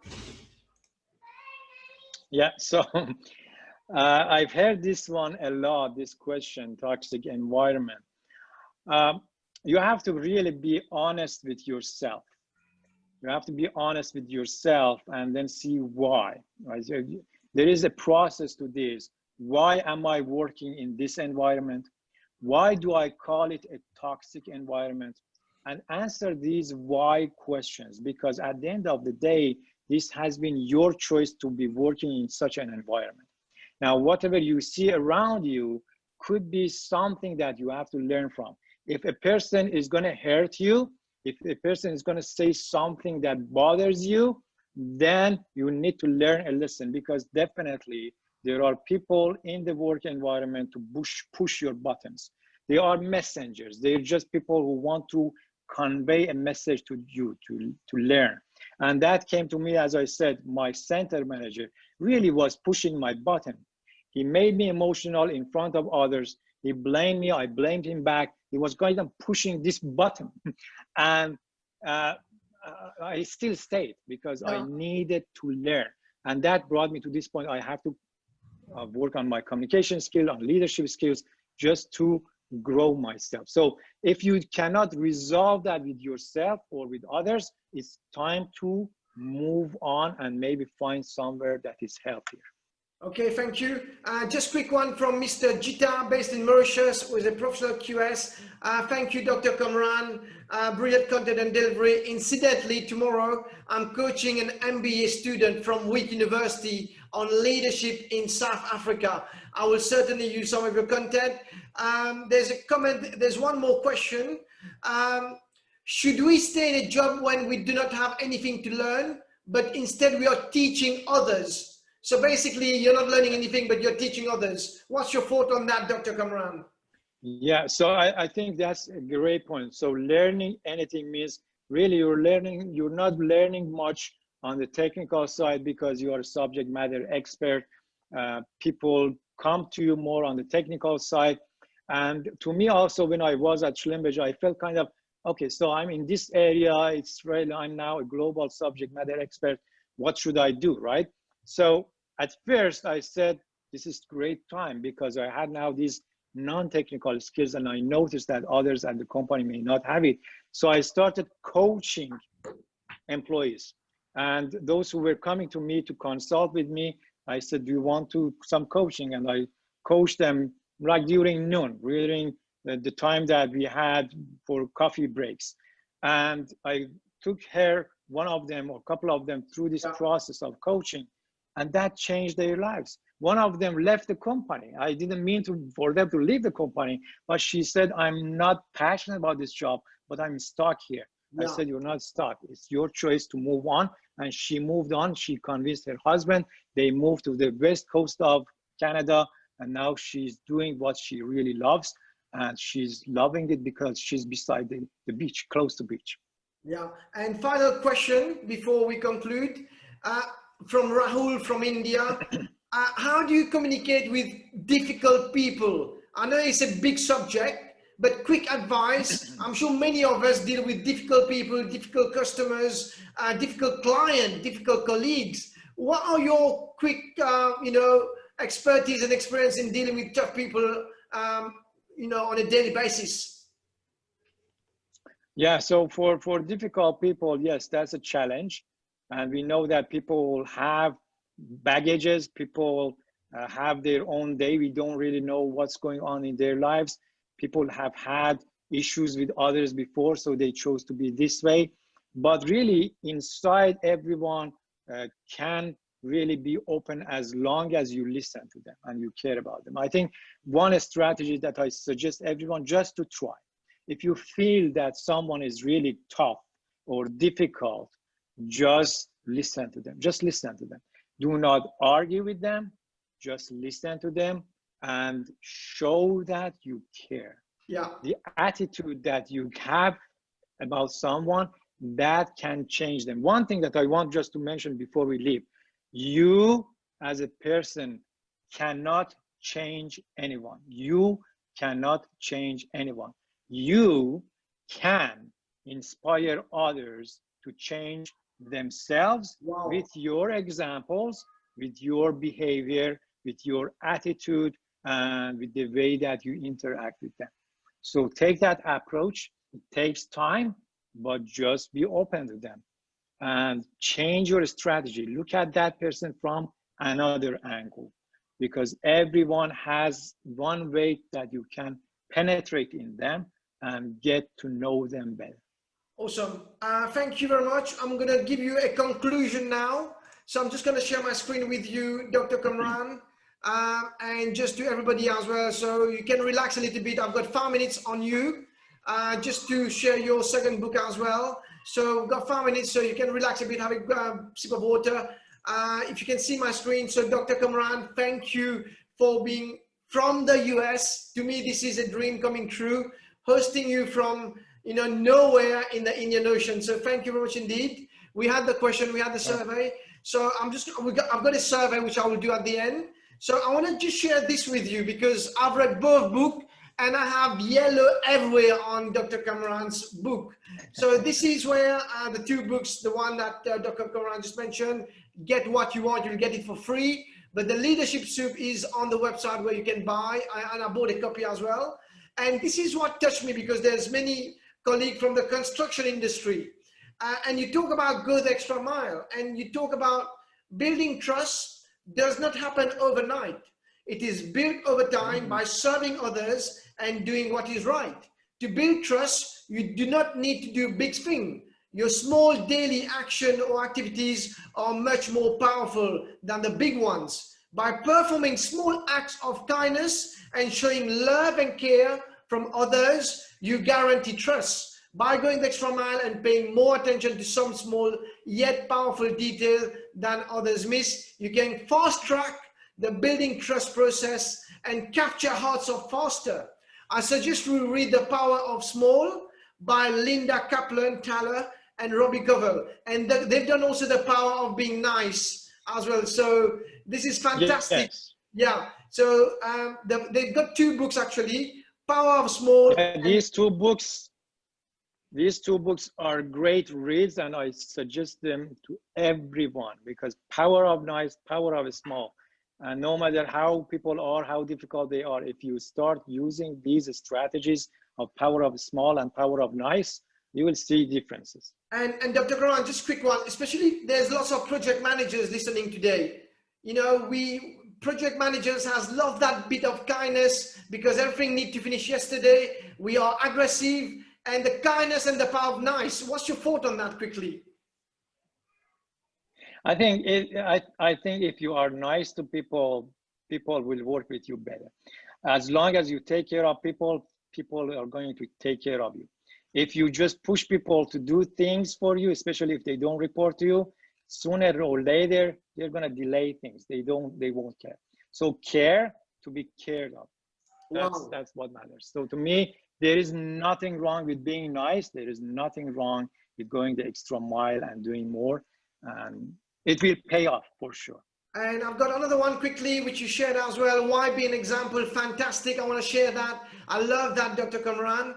You said you have no doubt heard the famous quote by Mahatma Gandhi, be the change you want to see in the world. Gandhi was a true role model because he was an example of what he was saying. He would not say anything unless he practiced it himself, which is why he could move his nation toward freedom. I always remember a story that I heard, which is you heard, about Gandhi exemplary leadership. Here we go. Once a mother took a child to Gandhi and asked him to advise the child not to eat too much sugar because it was bad for his health. Gandhi asked the mother and child to go and come back in 15 days. 15 days later, they came back. This time Gandhi told the child, my son, please don't eat too much sugar. It is really not good for your health. To her surprise, the mom says and asks Gandhi, why didn't you tell him this last time we were here? Gandhi replied, because I could not say something that I have not done myself. I needed 15 days to use less sugar and see the benefit. Then I could advise you not to eat too much sugar. This is what an authentic leader who leads by example does. And there's various reasons. Quickly, your thought on that before we conclude, Dr. Kamran. Yeah, definitely.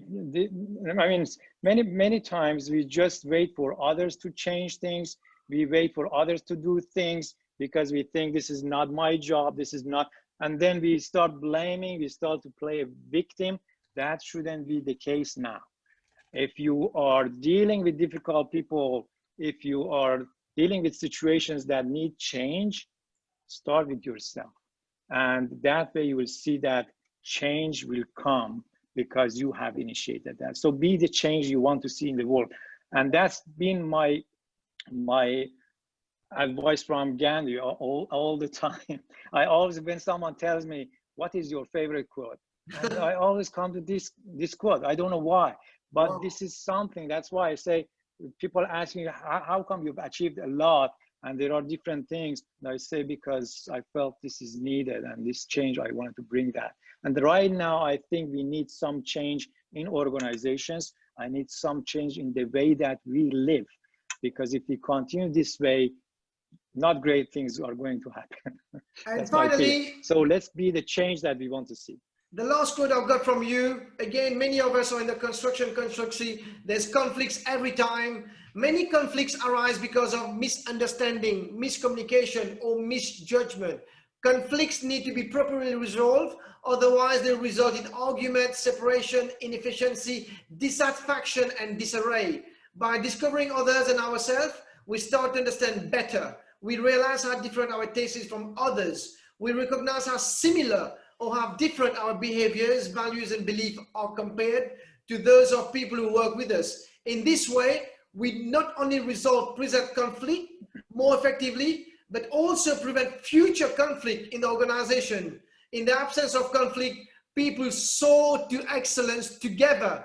Everyone becomes happier because of the progress of co-workers, and so everyone helps the others to make progress. As a result, as an A team, we become number one. Your final thought on that, Dr. Kamran, because this is my last quote. Quickly, I love that. I love it. I love it.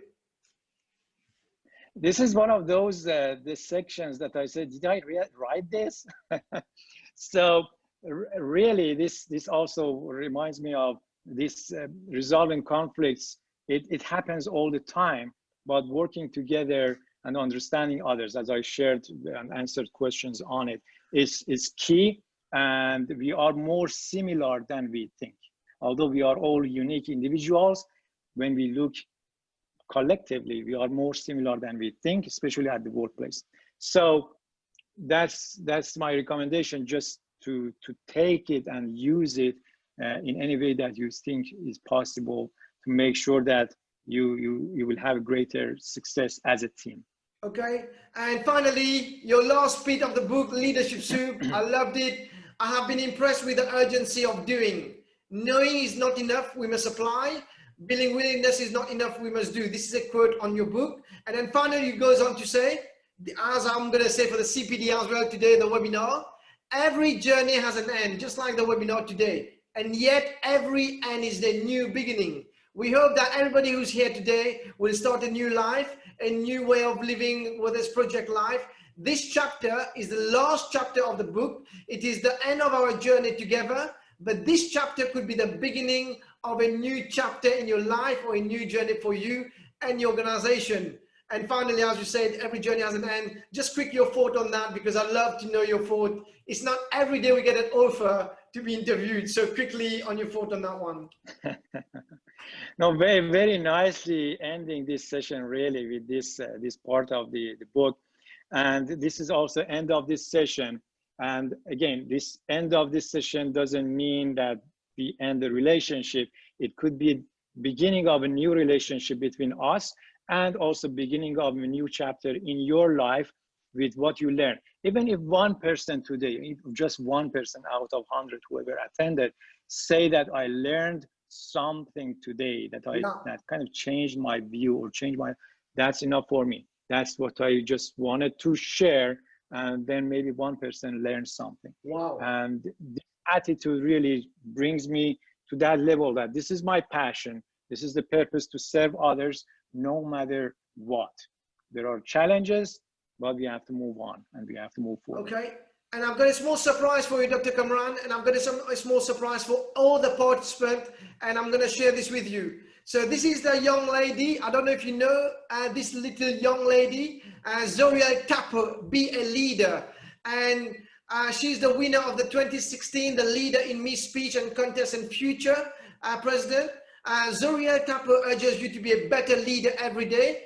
Did we mention she was the contest in the age of 5 to 7 years old? Wise beyond her years, the girls know how to lead. So I'm going to share this with you, and I hope you enjoy that. So let me just go on the YouTube. So as you can see, leadership is not limited to age. Wow, awesome. And let me just share that with you now, Dr. Kamran, and all the participants. If you can hear the video and if you can hear the sound, please just give me a thumbs up as we conclude the webinar. Off we go. You see, one day I plan to lead a nation, but for the time being, I'll start with just little old me. Sure, I'd like to stay outside and play, but I've got homework to finish. So volleyball, hopscotch, jump rope, riding my bike and scooter, it'll just have to wait. It takes a strong person to be a leader. Not in the body, but strong in the mind. Because once things turn sour, there is no undo button. You can't press rewind. A leader has to make the smart decision the first time. It only takes a second to get in trouble, but a lifetime to repair. So I'll try to be that leader that will help you see clear. Matter of fact, right now I'll declare, I'm a leader. I don't think it, I know. Realize, a leader doesn't have to be a Dr. King, Rosa Parks, the president, or the Pope. A leader can be a principal, janitor, bus driver, a student, or just someone who gives others hope. Some leaders stand in front, with their followers behind. I choose to stand hand in hand, with other leaders side by side. And together we say, stop the bullying, stop the teasing, stop the fighting. There are peaceful ways problems can be handled, other than posting violent and hurtful messages on Instagram, Facebook, and the YouTube channel. We can talk about our problems. Be proactive. I'll take care of it. I got it, and you didn't even have to ask me. A leader. That's what I strive to be. So this is awesome. I Perfect. want to share that with you. And, so that's a great example. Really, it's not limited to age, and every one of us can be a leader. Great video that you shared at the end. Can we have a big round of applause for this young lady, everyone? I think she's awesome. Please, please, please. I think she's a great lady. I loved it. I loved it. I loved it. So I want to just ask you a question before we finally conclude. I've really enjoyed it. It's been 2 hours of CPD. It's been incredible. So I'm going to share that with all of you before we say goodbye to Dr. Kamran. So if you can please see the question, are you ready to influence and thrive in your project? After this 2-hour session, I'm saying yes, definitely. So we have 80 of you right now. After we had a amazing crowd of 112 today. So are you ready to influence and thrive in your project and life? Let's get it on, guys. So would love to have you and have your thoughts. So love to have your views. We've got about 20 seconds left. I know some of you might not see it, but we're great to see. And finally, let us have your views. 60% of you have voted. Please, please, please put your vote in. We've got 50 seconds left. And as we conclude, so I'm just going to stop now. 60% of you have voted. I know some of you don't see the question on your iPad for whatever technical reason. So 65% of you have voted, and I'm just going to share the result. Whoa, here we go. So guys, big round of applause for you. We have made the difference. 100% of you have said yes, we are ready to go and influence everybody. So fantastic. Take care, be safe.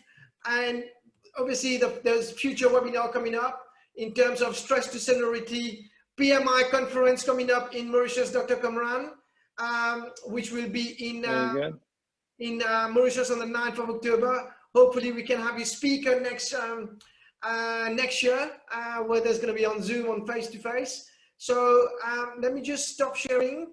And Dr. Kamran, your final thoughts on anything to us. Let me just making sure we've got that right as well. So again, guys, if you haven't seen it, this is the book you need to see in terms of my top 5 strategic ways. So of course, before we finish, please email me your feedback. Please email me for a certificate of attendance. And I'd love to send all your feedback to Dr. Kamran. So this is the book you want to buy. It's not expensive. So just quickly, the book, how much is it, Dr. Kamran, on your website? I think it's close to $5. It's not even $5, the digital copy of it. And just go to Dream Achievers Academy website. Okay, fantastic. So I'm just gonna, Dr. Kamran, we are lost now after 2 hours CPD. Can everybody put a big round of applause for Dr. Kamran, please? Please put your hands up. From Houston, Texas. Never done it before from USA. Fantastic. And I'm so overwhelmed. I'm still thinking like, wow, this is awesome. And I'm sure we will have Dr. Kamran again. So Dr. Kamran, please, few words from you, your last word of wisdom. For anybody who's starting life, like I said to you, the young person who was 29, no degree, no nothing, had lots of issues, but has to start again. What's your thought on that? Yeah, I think my only ending statement is just start from wherever you are, no matter what you are doing. Every one of you has a dream, has a goal, has something to accomplish. Just start today. If not now, then never. That's what I want to end it with. Wow. Dr. Kamran, once again, thanks for a million for what you've done, for your time, effort, and it's been great. When I contacted you through LinkedIn, you didn't even say no. You said, Neil, let's make it happen. You are from the other side of the continent, and I can't thank you enough. It's just like, thank you is not enough, basically. So look, we are so grateful to host you from the Indian Ocean, and everybody's been watching you. Once again, everybody, can we have a big round of applause for Dr. Kamran today? Thank you. And we will keep sharing. Thank you very much, Anil. Really, you are also doing a lot of great things. You are a leader, and you are adding a lot of value to people. And I'm sure that it's going to return to you in one way or another. Never expect nothing's going to happen. I don't have any expectation. When you are open to it, you get a lot of opportunities and return on your investment in your time and in people that you serve.